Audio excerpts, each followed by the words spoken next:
Sometimes we want to revert our files to a previous version. We want to undo all of the changes that we've made since a previous commit. Going back to our moving van analogy, this would be the same as getting the boxes back off the truck, changing our mind about committing them.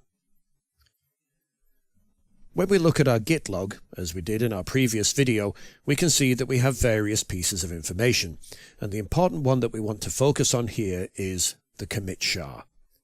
As we said before, the SHA checksum is a unique identifier that references each individual commit.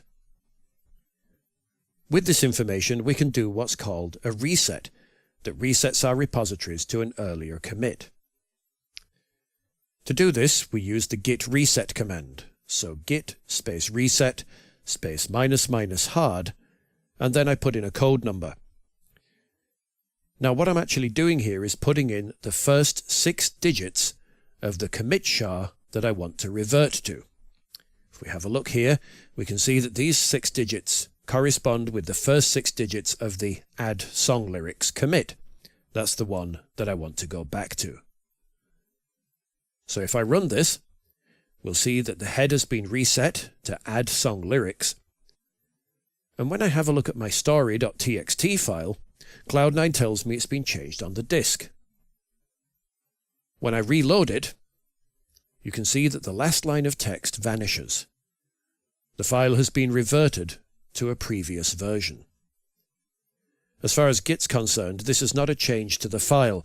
When we run git status, it doesn't indicate any changes to our story.txt file. If we make some changes, let's add another line at the end that now says way up in the mountain.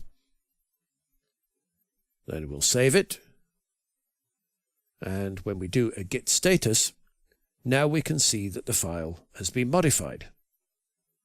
So we can do a regular git add story.txt and a git commit. So we've reverted our repository to a previous version, made different changes, and in a sense we're heading in a slightly different direction.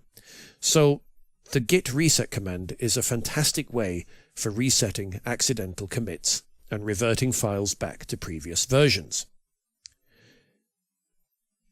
So that helps us really with quite a few things. We did say in an earlier video though that there are easier ways of removing that pesky password.txt file instead of just removing it from the staging area each time. In our next video, we're going to have a look at how a git ignore file works.